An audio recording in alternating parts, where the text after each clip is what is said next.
sebelah tu pun boleh juga. Okey. Jom kita baca dalam 2-3 minit lagi kita start. Tapi kita start dulu dengan kita berzikir dulu. Kemudiannya kita suratul Fatihah dan kita mulakan suratul Kahfi insya-Allah.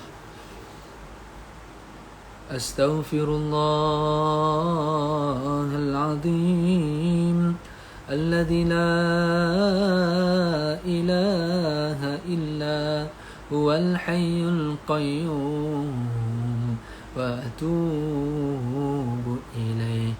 Astaghfirullahal azim alladzi la ilaha illa huwal hayyul qayyum wa atubu ilaih. Astaghfirullahal azim الذي لا إله إلا هو الحي القيوم وأتوب إليه. أستغفر الله العظيم الذي لا إله إلا هو الحي القيوم وأتوب إليه. الفاتحة. بسم الله الرحمن الرحيم. الحمد لله رب العالمين الرحمن الرحيم مالك يوم الدين إياك نعبد وإياك نستعين اهدنا الصراط المستقيم صراط الذين أنعمت عليهم غير المغضوب عليهم ولا الضالين آمين.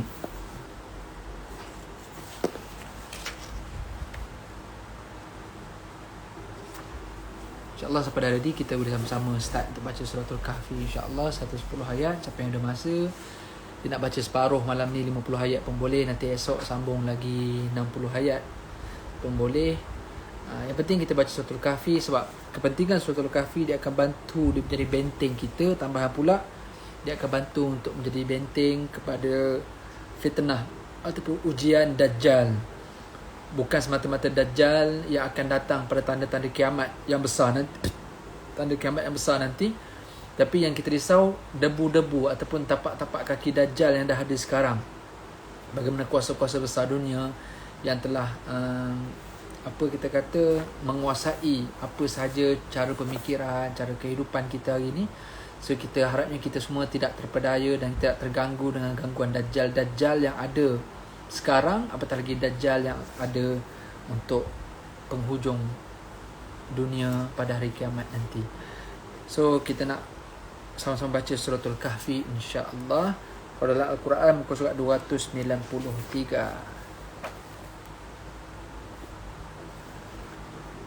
Kita baca tadwir. Tadwir ni kita baca tak slow sangat, tak laju sangat. Kalau laju sangat dia panggil bacaan hadar. Kalau slow sangat kita panggil murattal. Kalau slow lagi panggil tarannum. Yang tilawah, yang pertandingan tilawah tu kan tu tarannum. Kalau baca slow lagi dia panggil murattal. Yang ni kita baca tadwir, dia in between antara fast and slow. Okay, so kita baca tadwir. Kalau orang yang mengulang, yang hafizul Quran ataupun time semain tarawih atau memang baca laju tu dia panggil hadar, bacaan hadar, bacaan laju. So insya-Allah kita baca tadwir macam mana kita baca dalam semayang biasa itu insya-Allah. Suratul Kahfi muka surat 293 bagi Quran Rasam Osmani insya-Allah. Auzubillahi minasyaitanirrajim. Bagi yang mungkin tak boleh nak baca Quran sebab period ke apa, boleh dengar, dapat juga pahala. Sebab Quran ni sama ada kita baca, sama ada kita dengar, sama ada kita hafal, sama ada kita melihat Quran, ataupun yang terakhir sekali sama ada kita mentadabbur Al-Quran, kita belajar tafsir dan sebagainya.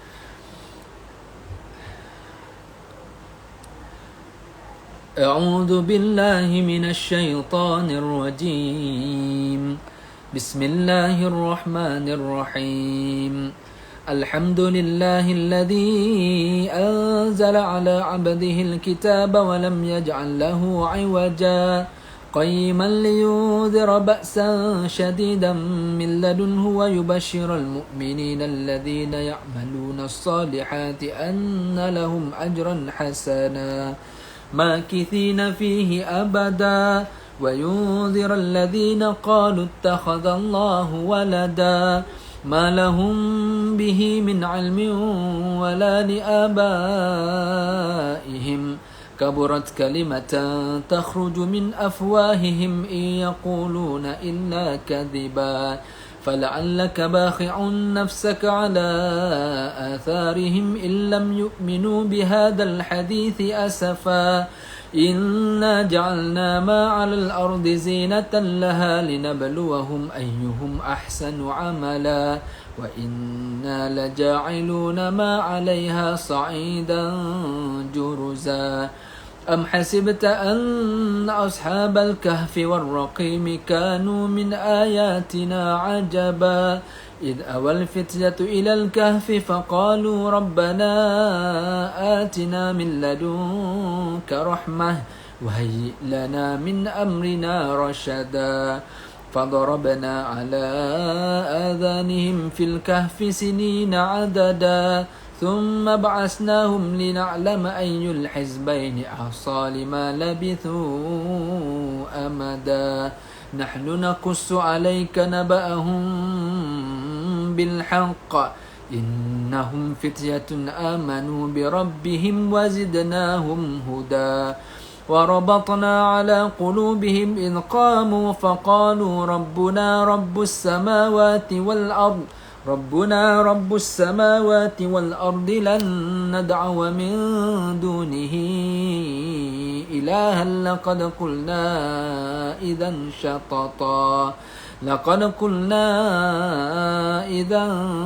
شططا هؤلاء قومنا اتخذوا من دونه آلهة لولا يأتون عليهم بسلطان بين فمن أظلم ممن افترى على الله كذبا وإذ اعتزلتموهم وما يعبدون إلا الله فأووا إلى الكهف ينشر لكم ربكم من رحمته ويهيئ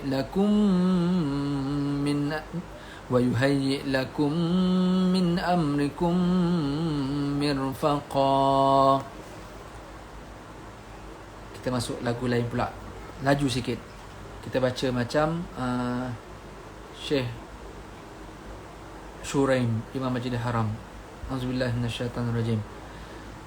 وترى الشمس إذا طلعت تزاور عن كهفهم ذات اليمين وإذا غربت تقرضهم ذات الشمال وهم في فجوة منه ذلك من آيات الله من يهد الله فهو المهتد ومن يضلل فلا تجد له وليا مرشدا وتحسبهم أيقاظا وهم رقاد ونقلبهم ذات اليمين وذات الشمال وكلبهم باسط ذراعيه بالوصيد لو اطلعت عليهم لوليت منهم فرارا ولملئت منهم رعبا وكذلك بعثناهم ليتساءلوا بينهم قال قائل منهم كم لبثتم قالوا لبثنا يوما أو بعض يوم قالوا ربكم أعلم بما لبثتم فابعثوا أحدكم بورقكم هذه إلى المدينة فلينظر أيها أزكى طعاما فليأتكم برزق منه وليتلطف ولا يشعرن بكم أحدا إنهم إن يظهروا عليكم يرجموكم أو يعيدوكم في ملتهم ولن تفلحوا إذا أبدا وكذلك عثرنا عليهم ليعلموا أن وعد الله حق وأن الساعة لا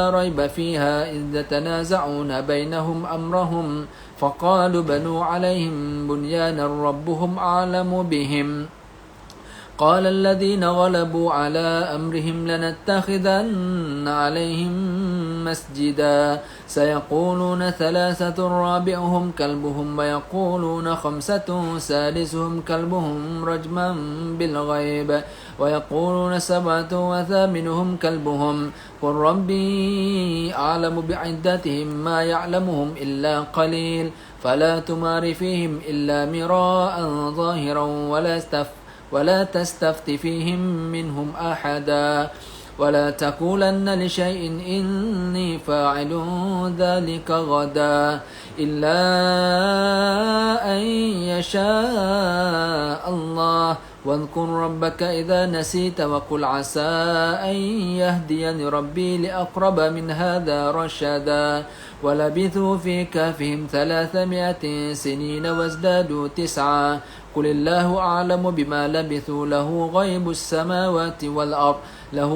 السماوات والأرض أبصر به وأسمع ما لهم من دونه من ولي ولا يشرك في حكمه أحدا واتل ما أوحي إليك من كتاب ربك لا مبدل لكلماته ولا تجد من دونه ملتحدا واصبر نفسك مع الذين يدعون ربهم بالغداة والعشي يريدون وجهه ولا تعد عيناك عنهم تريد زينة الحياة الدنيا ولا تطع من أغفلنا قلبه عن ذكرنا واتبع هواه وكان أمره فرطا وقل الحق من ربكم فمن شاء فليؤمن ومن شاء فليكفر إنا أعتدنا للظالمين نارا أحاط بهم سرادقها وإن يستغيثوا يغاثوا بماء كالمهل يشوي الوجوه بئس الشراب وساءت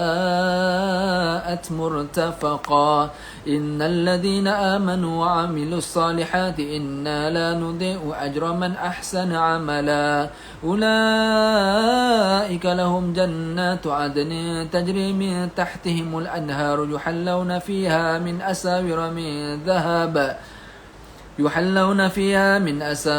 من ذهب ويلبسون ثيابا خضرا من سندس واستبرق متكئين فيها على الأرائك نعم الثواب وحسنت مرتفقا. Setiap satu makro kita berhenti, kita tukar angin, tarik nafas, kita tukar lagu pula. Kita ambil lagu Hijaz pula Dia Hijaz ni dia mendayu-dayu sikit. A'udzu billahi minasy syaithanir rajim. واضرب لهم مثلا رجلين جعلنا لأحدهما جنتين من أعناب وحففناهما بنخل وجعلنا بينهما زرعا كلتا الجنتين آتت أكلها ولم تظلم منه شيئا وفجرنا خلالهما نهرا وكان له ثمر فقال لصاحبه وهو يحاوره أنا أكثر منك مالا وأعز نفرا ودخل جنته وهو ظالم لنفسه قال ما أظن أن تبيد هذه أبدا وما أظن الساعة قائمة ولئن رددت إلى ربي لأجدن خيرا منها منقلبا قال له صاحبه وهو يحاوره أكفرت بالذي خلقك من تراب ثم من نطفة ثم سواك رجلا لكن هو الله ربي ولا أشرك بربي أحدا ولولا إذ دخلت جنتك قلت ما شاء الله لا قوة إلا بالله إن ترني أنا أقل منك مالا وولدا فعسى ربي أن يؤتيني خيرا من جنتك ويرسل عليها حسبانا من السماء فتصبح صعيدا زلقا أو يصبح ماؤها غرا فلن تستطيع له طلبا وأحيط بثمره فأصبح يقلب كفيه على ما أنفق فيها وهي خاوية على عروشها ويقول يا ليتني لم أشرك بربي أحدا ولم تكن له فئة ينصرونه من دون الله وما كان منتصرا هنالك الولاية لله الحق هو خير ثوابا وخير عقبا واضرب لهم مثل الحياة الدنيا كماء إن أنزلناه من السماء فاختلط به نبات الأرض فأصبح حشيما تزروه الرياح وكان الله على كل شيء مقتدرا المال والبنون زينة الحياة الدنيا والباقيات الصالحات خير عند ربك ثوابا وخير أملا ويوم نسير الجبال وترى الأرض بارزة وحشرناهم فلم نغادر منهم أحدا وعرضوا على ربك صفا لقد جئتمونا كما خلقناكم أول مرة بل زعمتم أن لن نجعل لكم موعدا ووضع الكتاب فترى المجرمين مشفقين مما فيه ويقولون يا ويلتنا ما لهذا الكتاب لا يغادر صغيرة ولا كبيرة إلا أحصاها ووجدوا ما عملوا حاضرا ولا يظلم ربك أحدا وإذ قلنا للملائكة اسجدوا لآدم فسجدوا إلا إبليس كان من الجن ففسق عن أمر ربه أفتتخذونه وذريته أولياء من دوني وهم لكم عدو بئس للظالمين بدلا. Relax kejap, baru habis 50 ayat. Kita ada lebih kurang 60 ayat lagi insya-Allah. Kita cuba habiskan malam ni juga. Sebab diorang dibaca 2 kali, dibaca malam Jumaat separuh, dibaca hari Jumaat esok lagi separuh. So terpulang pada kita. Yang penting kita usaha untuk habiskan 110 ayat Suratul Kahfi. Ada orang dibaca 10 ayat yang pertama, ada orang dibaca 10 ayat yang terakhir saja. Ada orang dibaca ayat yang ke 110 ayat terakhir dibaca sebanyak 10 kali. Terpulang, yang penting kita baca, dan sebaik-baik bacaan Suratul Kahfi kita baca 110 ayat insya-Allah. Kalau boleh hafal 10 ayat yang pertama itu terbaiklah. Supaya sekurang-kurangnya tak sempat macam mana pun kita bacalah 10 ayat yang pertama itu insya-Allah. Supaya kita bebas daripada gangguan ataupun daripada fitnah Dajjal. Kita baca Syekh Abdul Rahman Sudais, kita baca laju sikit, kita baca hadar. Bacaan hadar dia laju sikit sebab kita nak speed. Sebab tak semai isyak lagi, so lepas ni kita boleh terus main isyak insya-Allah.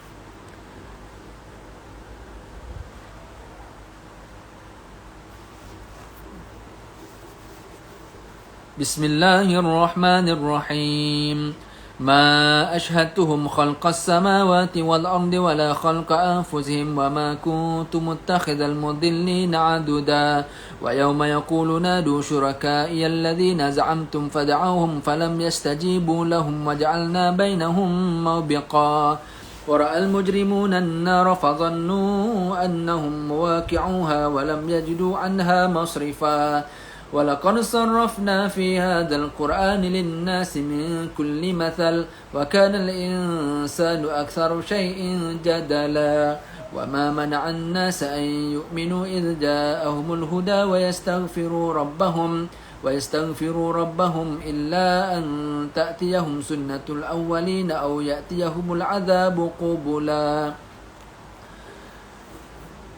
وما نرسل المرسلين إلا مبشرين ومنذرين ويجادل الذين كفروا بالباطل ليدحضوا به الحق واتخذوا آياتي وما أنذروا هزوا ومن أظلم ممن ذكر بآيات ربه فأعرض عنها ونسي ما قدمت يداه إنا جعلنا على قلوبهم أكنة أن يفقهوه أكنة أن يفقهوه وفي آذانهم وقرا وإن تدعهم إلى الهدى فلن يهتدوا إذا أبدا وربك الغفور ذو الرحمة لو يؤاخذهم بما كسبوا لعجل لهم العذاب بل لهم موعد لن يجدوا من دونه موئلا وتلك القرى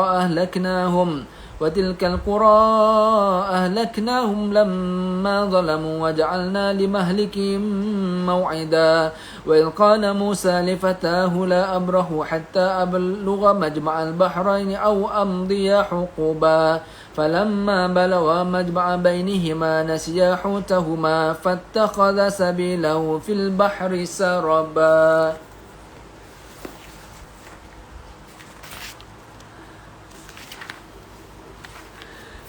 فلما جاوزا قال لفتاه آتنا غداءنا لقد لقينا من سفرنا هذا نصبا قال أرأيت إذ أوينا إلى الصخرة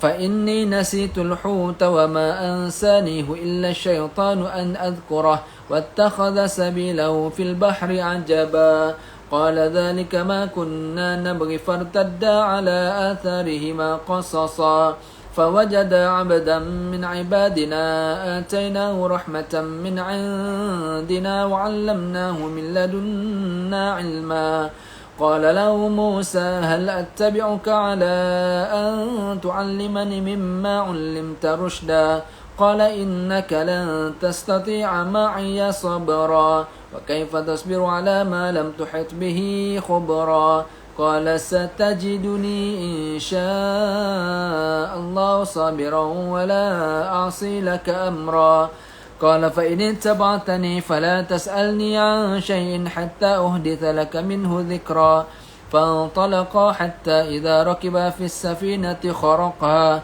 قال أخرقتها لتغرق أهلها لقد جئت شيئا إمرا قال ألم أقل إنك لن تستطيع معي صبرا قال لا تؤاخذني بما نسيت ولا ترهقني من أمري عسرا فانطلقا حتى إذا لقيا غلاما فقتله قال أقتلت نفسا زكية بغير نفس لقد جئت شيئا نكرا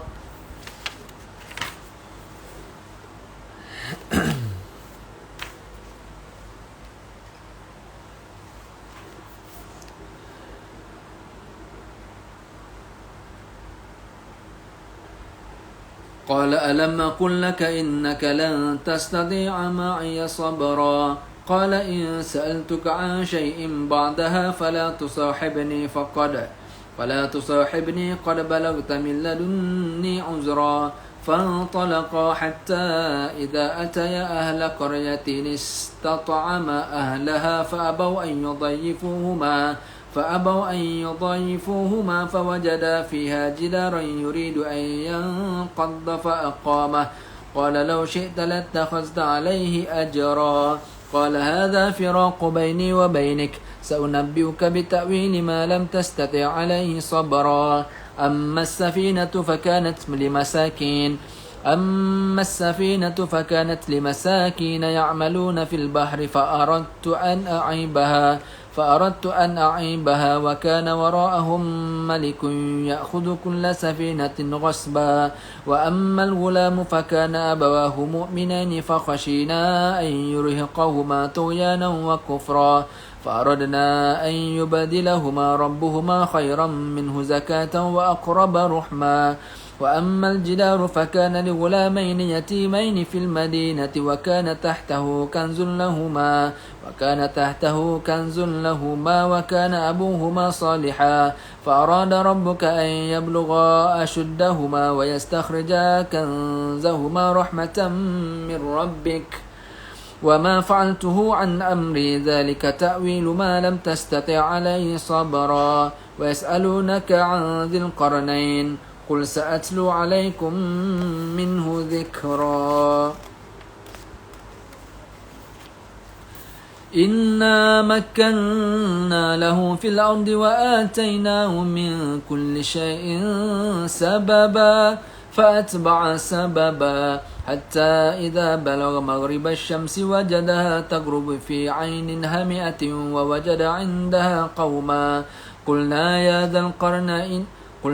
يا ذا القرنين إما أن تعذب وإما أن تتخذ فيهم حسنا قال أما من ظلم فسوف نعذبه ثم يرد إلى ربه فيعذبه عذابا نكرا وأما من آمن وعمل صالحا فله جزاء الحسنى وسنقول له من أمرنا يسرا ثم أتبع سببا حتى إذا بلغ مطلع الشمس وجدها تطلع على قوم لم نجعل لهم من دونها سترا كذلك وقد أحطنا بما لديه خبرا ثم أتبع سببا حتى إذا بلغ بين السدين وجد من دونهما قوما لا يكادون يفقهون قولا قالوا يا ذا القرنين إن يأجوج ومأجوج مفسدون في الأرض فهل نجعل لك خرجا على أن تجعل بيننا وبينهم سدا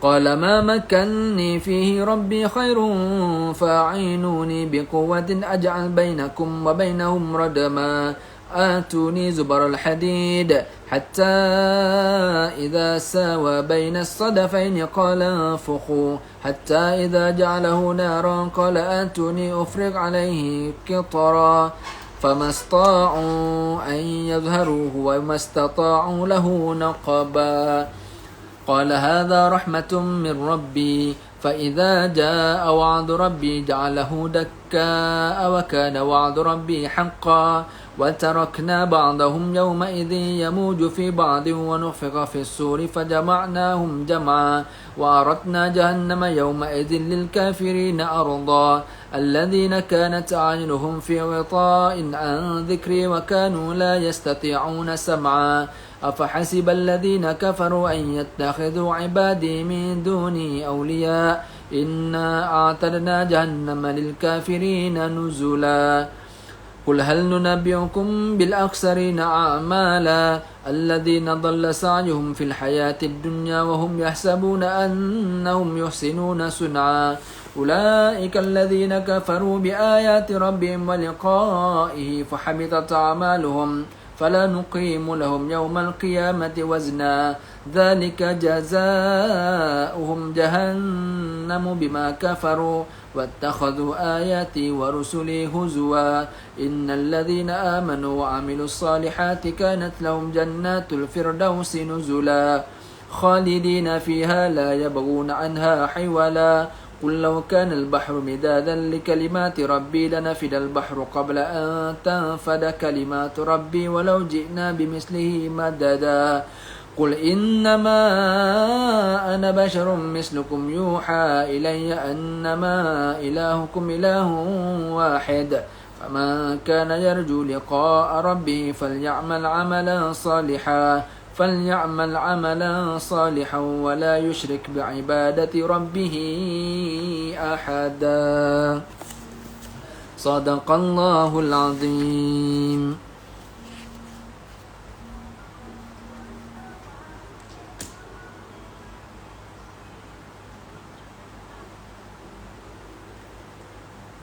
Alhamdulillah kita selesai 110 ayat, lebih kurang dalam setengah jam kita selesai ya. Konsep kita baca Quran ni kita cuba test untuk satu muka surat kita boleh dapatkan muka apa. Contoh macam suratul Kahfi dia ada berapa helai kita try set ikut kemampuan kita masing-masing. Suratul Kahfi dia ada 1, 2, 3, 4, 5 helai, which is 10 muka surat, 11 setengah muka surat. Alhamdulillah, ada yang join sekali baca. Alhamdulillah kita selesai baca 110 ayat. Berarti dia ada 11 muka surat, 11 muka surat suku. Kita katalah 11 muka surat. Okey. Dalam saya punya test, kalau bacaan tadwir yang laju macam ni, dia tak laju sangat, tak slow sangat, kita boleh dapatkan untuk satu helai 3 minit. So kita try buat sehelai 3 ke 5 minit. Cuba try. Maksudnya kalau sehelai 3 minit, 5 helai 15 minit. Itu kira laju lah tu kan. Betul ke?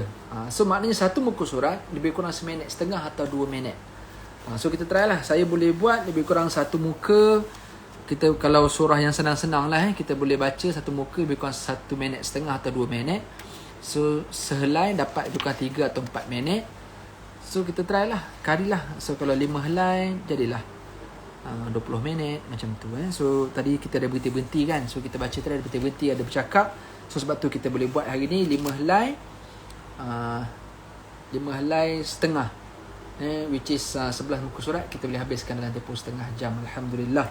So benda ni kita kena ada plan. Sebab kalau tak ada plan kita akan anggap dia susah. Okay, kita akan anggap dia susah. Macam malam-malam nak tidur baca surah Al-Muluk. Surah Al-Muluk ni ada 30 ayat je.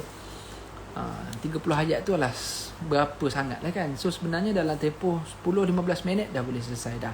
Jadi sebelum tidur baca guna handphone pun boleh. So kita cuba amal lah insya-Allah. Suratul Kahfi kita baca malam Jumaat ataupun hari Jumaat. Suratul Muluk kita boleh baca sebelum tidur. Surah Ar-Rahman dan juga surah Al-Waqi'ah elok baca selepas subuh. Kalau boleh baca apa yang dah hafal, alhamdulillah, sambil dia buat kerja ke atau dia berbaring lepas subuh kejap ke, dia boleh baca juga surah Ar-Rahman, surah Al-Waqi'ah. Apa lagi? Surah-surah pilihan, surah Yasin boleh baca juga Khamis malam Jumaat. Apa lagi? Surah-surah pilihan, surah Luqman boleh baca. Ada banyaklah surah-surah pilihan. Kalau hari Jumaat pagi kita baca surah As-Sajdah subuh dan juga surah Al-Insan. So pilihan-pilihan surah ni penting. Yang penting kita dah boleh bajet timing dia. So bila kita ada susunan jadual, timing tu insya-Allah kita akan anggap ianya mudah. So kita akan push diri kita untuk buat sampai jadi insya-Allah. Okey. Itu cerita pasal Quran. Kalau saya nak ambil sikit kalau pasal Quran ni, saya memang suka sejarah. Siapa yang pernah tengok TV Al-Hijrah, saya buat lebih kurang 3 tahun. Saya buat dokumentari TV Al-Hijrah, tajuk dia Ayat Riwayat. Saya buat ni dengan tim Jejak Rasul. Tim Jejak Rasul TV3. Tapi TV3 kebanyakan diorang bila diorang berpindah ke TV Al-Hijrah, so orang-orang kuat Jejak Rasul tu, so kita produce pula rancangan baru nama dia Ayat Riwayat. Dia lebih detail daripada Jejak Rasul. So kita buat penceritaan dan juga penyejarahan, cara kita bercerita tentang sejarah yang ada dalam Al-Quran. So dalam Suratul Kahfi ni sebenarnya ada banyak kisah-kisah yang best tentang Ashabul Kahfi. Satu, cerita pasal Nabi Musa dengan Nabi Khidir dan juga Yusha' bin Nun, apa pengikut setia Nabi Musa. Cerita pasal Zulkarnain dengan Ya'juj Ma'juj. Cerita pasal apa lagi Ashabul Bustan, iaitu pemilik 2 kebun. So ada banyak kisah sebenarnya dalam surah Al-Kahfi ni. Kalau kita tengok sekejap, kalau Al-Kahfi biasa orang famous sangat kan Suratul Kahfi. Dia disebut dengan sebab ada Al-Kahfi tu, sebab ada cerita pasal Ashabul Kahfi. Ada 7 orang pemuda yang nak selamatkan diri. Dan pemuda ni bukan orang agama Ada macam-macam profession. Ada engineer, ada pegawai, ada pekerja kerajaan, ada petani. Diorang ni nak jaga akidah, so diorang larikan diri masuk dalam gua. Gua tu namanya Al-Kahfi. So mereka stay kat situ lebih kurang 300 tahun ataupun 309 tahun. Itu satu cerita Ashabul Kahfi. Al-Kahfi ni kat mana? Ada banyak pandangan. Ada yang kata dekat Turki. Dekat Turki. Ada yang kata dekat Jordan. Ada juga Al-Kahfi dekat Jordan tu. So ada ikut apa orang kata kepercayaan dan dikatakan oleh orang awam, nampak gua dan dalam gua tu memang ada bentuk-bentuk tempat yang memang sesuai untuk tidur dalam tu. Dan kalau dekat Amman Jordan tu, dekat ibu kota Jordan, dekat Amman tu ada Al-Kahfi, tak jauh daripada bandar Jordan, bandar Amman tu. Memang kita boleh nampak macam tempat tidur 1, tempat tidur 2, tempat tidur 3, 4 dalam sebuah gua. Dan ada lubang cahaya matahari. So apa yang diceritakan tu memang nampak related dengan apa yang kita tengok tempat dekat Al-Kahfi dekat Jordan tu. Tapi ada satu lagi dekat Turki, Allah mesti nama apa nama tempat tu. Aduh, saya lupa lah nama tempat tu. Saya dah sampai dah juga yang dekat Turki tu. Dia bukan dekat Istanbul, dia jauh sikit daripada Istanbul, bukan berapa jam daripada Istanbul. Apa ke nama, saya lupa nama dia. Boleh google lah Ashabul Kahfi di Turki. Yang tu dia dalam sikit, kena jalan jauh masuk dalam gua, kemudiannya baru jumpa tempat. Tapi kalau tanya saya lebih nampak relevan dia macam dekat Jordan lah. Tak apa, yang penting bukan nak kira pasal tempat, nak cerita pasal cerita dia memang cerita yang benar yang ada dalam Al-Quran. Okay, itu satu, Ashabul Kahfi. Cerita kedua yang juga penting dalam surah Al-Kahfi ni, iaitu cerita pasal Nabi Musa alaihi salam. Ya, cerita pasal Nabi Musa.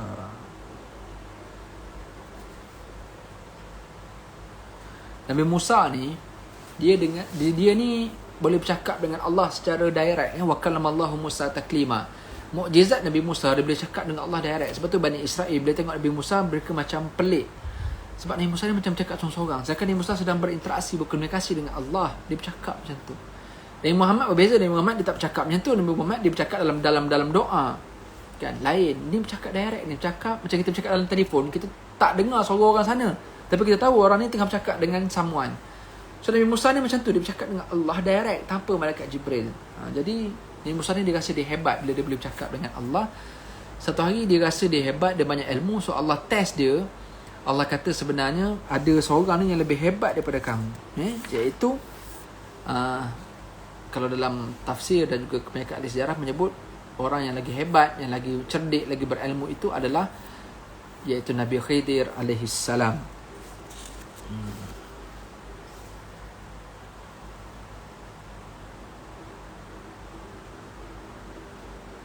Itu dekat mana?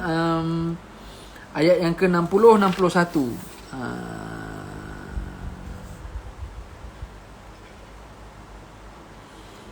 Bermula daripada ayat yang ke-60, 61 sampailah seterusnya kita cerita pasal Nabi Musa dengan Nabi Khidir. Dekat situlah Allah sebut dalam ayat yang ke-65, fawajada 'abdan min 'ibadina atainahu rahmatan min 'indina wa 'allamnahu min ladunna ilma. Apa yang Allah sebut dalam ayat tu? Ayat yang ke-65, lalu Nabi Musa dengan pengikut dia, pengikut setia Nabi Musa, iaitu Yusha' bin Nun. Yusha' bin Nun ni, dia ni pengikut setia. Ada ulama sebut Yusha' bin Nun ni dia adalah Nabi tapi dia bukan Rasul. Nabi Musa ni Nabi dan Rasul. Yusha' bin Nun dia adalah Nabi tapi dia bukan Rasul. Makam dia dekat Iraq. Saya pernah sampai juga makam Yusha' bin Nun. Yusha' bin Nun ni pengikut setia Nabi Musa AS ketika Bani Israel masuk ke Palestin daripada Mesir, yang mereka kena kejar dengan Firaun tu, yang akhirnya Firaun mati dalam laut, kan peristiwa laut terbelah tu. So bila laut tu terbelah, Bani Israel dengan dengan Yusha' bin Nun melintasi laut tu. Yusha' bin Nun, Nabi Musa dan juga Bani Israel melintasi laut Merah. Kemudiannya Firaun dengan tentera-tentera dia ikut kejar ni Bani Israel, akhirnya laut tu bercantum balik. Jadi ramai pengikut Firaun semua tu mati lemah dalam laut. So Nabi Musa melepasi Laut Merah nak masuk Palestin. Sebab Mesir nak pergi ke Palestin akan lalu Laut Merah. So nak masuk Mesir, nak masuk ke Palestin, Nabi Musa tak dapat masuk sebab dia sakit dan akhirnya dia meninggal dunia dekat sempadan Mesir dan juga Palestin. Ketika itulah Yusha' bin Nun yang bawa masuk. So dalam ayat ni semua, fawajada 'abdan min 'ibadina. Lalu mereka berdua bertemu dengan seorang hamba. Mereka berdua tu iaitu Nabi Musa dan juga Yusha' bin Nun. Mereka berdua bertemu dengan seorang hamba di antara hamba-hamba kami yang telah kami berikan rahmat dari sisi kami dan kami telah ajarkan ilmu dari sisi kami. Kan? Allah sebut apa?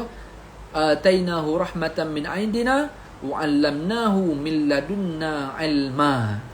Kami ajarkan ilmu di sisi kami. Berarti orang ni sangat hebat. Ada kebanyakan ulama tafsir sebut siapa orang yang hebat yang berilmu sangat ni?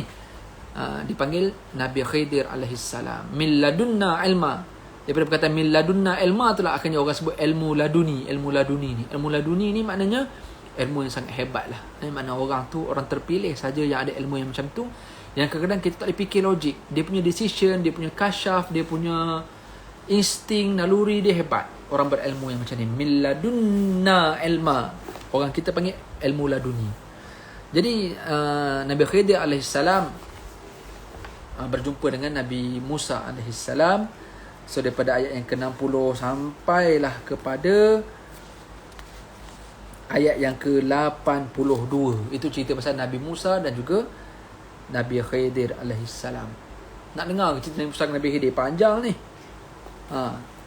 Sebab Nabi Musa ni tak boleh sabar. Nabi Musa ni kuat dan agresif. Jadi dia nak ikut Nabi Khidir. Dan kerana Nabi Khidir ni ada ilmu pengetahuan yang sangat hebat, Nabi Musa tak terjangkau oleh akal Nabi Musa. Nabi Musa rasa dia dah hebat dah. Sebab tu dia tak puas hati tu bila dia berjalan. Masa first time dia jumpa dengan Nabi Khidir, Nabi Khidir kata, kau tak mampu untuk nak ikut aku, kau tak mampu sabar. Nabi Musa kata, tak apa, aku akan cuba sabar. Sebab perjalanan mereka berdua ni perjalanan yang luar biasa, yang Nabi Musa takkan mampu untuk nak follow. Macam kita lah, bila kita follow siapa ya, ahli-ahli falsafah contoh, kalau kita duduk dengan dia, kita rasa macam biar betul pemikiran dia orang ni, dia punya bahasa, dia punya kadang-kadang pemikiran dia terlalu tinggi, kita kadang-kadang tak boleh nak sabar macam tu. Kadang-kadang di luar jangkauan akal kita. Jadi Nabi Musa dengan Nabi Khidir pun macam tu juga. Ya, dia macam tu, dia jadi tak boleh nak sabar dengan Nabi Khidir. So pertemuan Nabi Musa dan Nabi Khidir ni kan, kalau tengok dalam ayat, mereka berjumpa dekat pertemuan dua laut. Bermula daripada ayat 61. Ayat 60. Ayat 60 kata apa? Wa iz qala Musa li fatahu la abrahu hatta abluwa majma'al bahrain aw amdiyahu qubada. Ingatlah ketika Nabi Musa berkata kepada muridnya. Muridnya ni pengikut setia Nabi Musa, iaitu Yusha' bin Nun.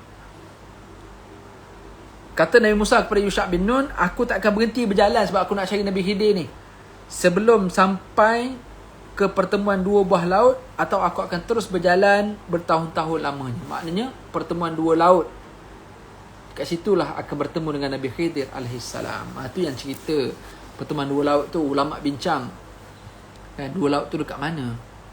Saya masa buat dokumentari tu, saya pergi ke beberapa negara yang dikaitkan dengan pertemuan dua laut yang Nabi Musa bertemu dengan Nabi Khidir.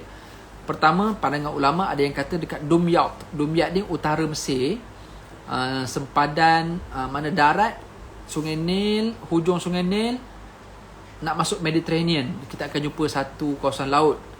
Dekat situ pertemuan di antara hujung Sungai Nil dengan laut Mediterranean. Hujung Sungai Nil dia habis dekat Dumyat, bertemu dengan laut Mediterranean, maka ini dipanggil pertemuan dua laut. Kenapa Sungai Nil dipanggil laut? Sebab Sungai Nil ni orang Arab dia tak panggil Nahrun Nil, dia panggil Bahrun Nil. Nahar tu sungai, bahar itu laut. Kenapa dia panggil lautan Nil? Sebab Sungai Nil ni namanya sungai, tapi sebenarnya dia sangat besar macam laut. Sangat besar, sehingga kan ada terusan Suez kan yang orang boleh buat. Yalah, makna celah-celah rumah orang ada kapal besar yang lalu. Dahsyat Sungai Nil ni. Cerita pasal sungai ni sangat-sangat panjang lah. Kalau nak cerita sungai yang ulama sebut dia sungai daripada syurga, masya-Allah, membina tamadun manusia. Sungai Nil ni cerita dia detail lah. Saya pergi ke Ethiopia, saya pergi ke Uganda. Dua negara ni antara dua negara yang merupakan punca bagi Sungai Nil. Mana-mana sungai dia ada punca mata air dia. Tak ada tiba-tiba ada sungai, dia mesti ada punca dia mana. So punca Sungai Nil, kalau tengok dalam geografi, Sungai Nil ni Mesir kat atas, bawah dia Sudan. Sudan ni dia terbahagi pula kepada dua negara Afrika. Bawah Sudan tu lagi, Sudan ni dah kira Afrika lah. Bawah Sudan lagi kita akan jumpa Uganda dengan Ethiopia. Ethiopia, kalau dulu zaman Nabi dia panggil Habsyah. Satu lagi Uganda. Uganda dengan Ethiopia ni, dua negara ni ada mata air yang sangat besar. Ada kawasan tasik. Tasik itu nampak macam tasik, tapi sebenarnya dia macam laut. Tapi dia air tawar, dia tasik sebenarnya. Maknanya mata air yang besar, air terjun yang sangat besar. Saya pergi dekat Uganda dengan Ethiopia ni, saya jumpa tasik tanah dengan tasik Victoria. Bila nama tasik, macam kita kat Malaysia kalau kat Terengganu namanya tasik Kenyir. So tasik Kenyir yang punya besar tu, yang kedalaman sampai 300 meter, 400 meter tasik Kenyir, dia mesti ada punca mata air dia. So dia ada banyak air terjun yang besar-besar yang ada dekat area tasik Kenyir tu kan. So dia membentuk tasik, dia mesti ada punca dia. So tasik tanah dengan tasik Victoria dekat Uganda dengan Ethiopia ni, dia ada punca mata air daripada air terjun yang sangat besar. Tak ada besar macam Niagara Fall tu, tapi saya jumpa kalau kat Uganda, Ethiopia tu besar lah air terjun dia. Memang tak boleh mandi lah, memang bahaya. Memang arus dia dengan dia punya tempias dia memang sangat-sangat besar. Nak cerita pasal punca mata air tu, luar biasa lah. Saya naik sampai kita orang hampir-hampir karam lah. Dia sungai, dia tasik tapi macam laut. Pernah kena ribut, time on the way balik, dah malam ni ribut. Sampai air masuk dalam bot, dah macam bot pula sampai mati enjin, rasa macam nak terbalik bot. Istighfar memang dah semua dah pakat mengucap dah semua, rasa macam nak mati dah. Semua orang dah buat escape plan. Kita punya equipment semua kita tinggal je lah. Kalau apa-apa terjadi, equipment kita tinggal, kita selamatkan diri. Supaya macam tu sekali, na'udzubillah min zalik, Allah selamatkan. Macam cerita yang interesting sebenarnya kat Uganda, Ethiopia tu. Kita jumpa buaya yang lebih besar daripada kita punya bot, tepi bot kita. Kita jumpa hippopotamus, badak air yang liar ni, yang betul-betul tepi bot kita, 5-6 ekor tengah duk bergurau, menganga mulut, tepi bot betul-betul. Ni bukan dalam zoo ni betul-betul tepi bot. Sebab nak mencari punca Sungai Nil. So ulama cerita punca Sungai Nil datang daripada Uganda, Ethiopia. Dia jalan, dia bertemu dekat Khartoum, dekat Sudan. Ada ulama sebut Ashabul Kahfi pula apa, Nabi Musa dengan Nabi Khidir ni bertemu dekat sini, dekat Khartoum. Maknanya punca dua laut juga ni, daripada pertemuan antara dua, Nil putih dengan Nil biru. Uganda, Ethiopia, dia bertemu dekat Khartoum. Ada ulama sebut dekat Khartoum ni Nabi Musa bertemu Nabi Khidir. Logik ustaz, apa kaitan Sudan dengan Mesir? Sebab Nabi Musa ni terkenal dekat Mesir. Bila pula Sudan ni Mesir? Jangan kita lupa zaman Mesir kuno dulu, Sudan adalah Mesir. Sudan tu dikira sebagai Lower Egypt. Sebab tu jangan terkejut, dekat Sudan ada piramid banyak. Dia panggil piramid Meroe. Try search piramid in Sudan. Cuba search dekat Google. Piramid Meroe. So dekat Sudan tu ada piramid kecil lah. Yang piramid yang besar dekat Giza, dekat Cairo kan. Itu yang terbesar sebenarnya. Ada banyak lagi piramid dekat Memphis, dekat Saqqara, even dalam laut dekat Sharm el-Sheikh tu pun ada piramid dalam laut. Piramid ni terlalu banyak, tapi yang famous The Great Pyramid of Giza yang dekat betul-betul dekat bandar Cairo tu kan. So dekat Sudan ni sebenarnya part of Mesir, zaman Mesir kuno dululah. Dipanggil Upper Egypt. Maknanya pusat pemerintahan yang terbesar Mesir dulu di bawah, bukan di atas. Yang kita nampak sekarang Kairah tu dekat atas. Mesir ni dekat bawah. Dekat Sudan, dekat Aswan, dekat Luxor, semua tu dekat area selatan Mesir. So sebab tu ada ulama sebut pertemuan dua laut antara Nabi Musa dan Khidir. Ada yang kata dekat Khartoum, Sudan. Sebab pertemuan dua laut tu apa? Pertemuan antara laut Nil biru dengan Nil putih. Daripada Uganda dengan Ethiopia, dua ni bertembung dekat Khartoum. Ada ulama sebut pertembungan ini dipanggil Majma'al Bahrain, pertemuan dua laut. Ada yang kata dekat Dumyat yang saya sebut tadi, dekat utara Mesir, pertemuan antara hujung yang tadi ni awal Sungai Nil. Ni hujung Sungai Nil, muara dia bertemu dengan Laut Mediterranean dekat Dumyat. Ada juga ulama sebut pertemuan dua laut, iaitu antara Laut Mati dengan Laut Merah. Laut Mati kau tengok dekat. Laut Mati ke Laut Aqabah? Laut Aqabah, bukan Laut Mati. Laut Aqabah dengan Laut Merah dia bertembung dekat satu teluk, dia panggil Sharm el-Sheikh. Famous tu kalau kat Mesir, Sharm el-Sheikh ni dia macam bandar Hawaii lah, macam Hawaii lah lebih kurang. Dia negara Arab tapi macam Hawaii. So orang daripada Israel ke, daripada Europe banyak suka datang laut dekat pulau tu, dekat Sharm el-Sheikh tu. So dia hebat dah, dari Sharm el-Sheikh ada Ras Muhammad. So kawasan tu kawasan yang sangat famous lah. Ada direct flight ke kawasan tu. So ada yang kata di pertemuan dua laut tu, Laut Aqabah dengan Laut Mati. So pertemuan dua laut itulah pertemuan Nabi Musa dengan Nabi Khidir. Wallahu a'lam. Cuma tu cerita pasal lokasi lah. So cerita Nabi Musa dengan Nabi Khidir ni panjang ceritanya. Yang Nabi Musa tak mampu nak bertahan dengan Nabi Khidir. Itu spesifik lah, kita akan cerita one day nanti. Kita cerita apa sebenarnya yang best sangat cerita Nabi Musa dengan Nabi Khidir ni. Nanti saya cuba cerita. Adakah Nabi Khidir ni masih hidup sampai sekarang? Ada orang kata Nabi Khidir ni tak mati lagi. Ada beberapa Nabi yang belum mati. Antaranya Nabi Isa dan juga Nabi Khidir. Betul ke? Tu nanti next session kita cerita insyaAllah. Ada cerita yang best lagi daripada Nabi Musa dan Nabi Khidir. Antaranya pasal Zulkarnain dan Ya'juj Ma'juj. Zulkarnain. So dekat mana location dia? Ada yang kata area sempadan Iran dengan Turki. Itu area Zulkarnain. Saya juga pernah sampai kawasan Iran. Dikaitkan dengan beberapa negara yang ada kaitan dengan Zulkarnain. Antaranya negara Iran, antaranya Uzbekistan, Turkmenistan. Ni negara-negara yang sepadan dengan Iran ni. Uzbek, Turkmenistan, Iran, Turki sikit, yang ada kaitan dengan Iskandar Zulkarnain. Ada yang kata Alexander the Great. So kebanyakan ulama tak bersetuju dengan Alexander the Great tu adalah Iskandar Zulkarnain. Alexander the Great lain, Iskandar Zulkarnain lain. Sebab Iskandar Zulkarnain dia bawa agama Islam. Alexander the Great dia agama pagan. Pagan ni dia banyak menyembah matahari, menyembah kuasa-kuasa yang besar dan sebagainya.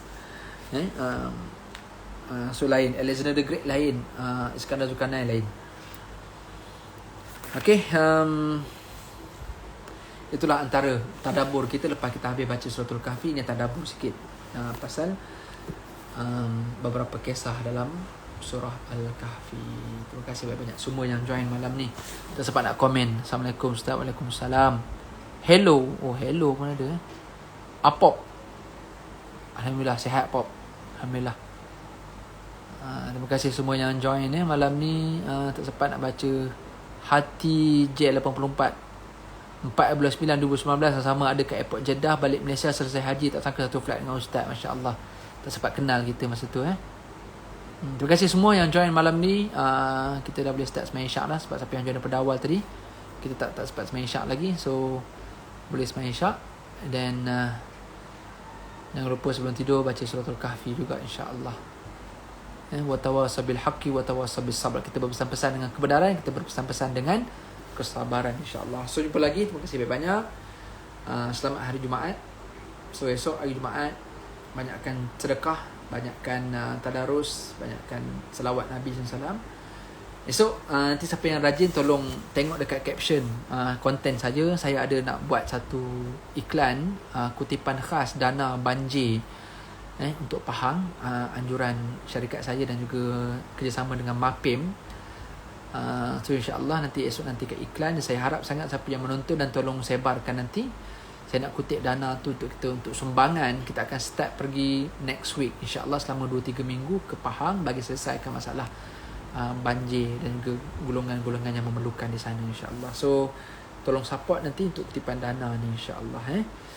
Alright, so terima kasih banyak. Jumpa lagi. Minta maaf salah silap. Assalamualaikum warahmatullahi wabarakatuh.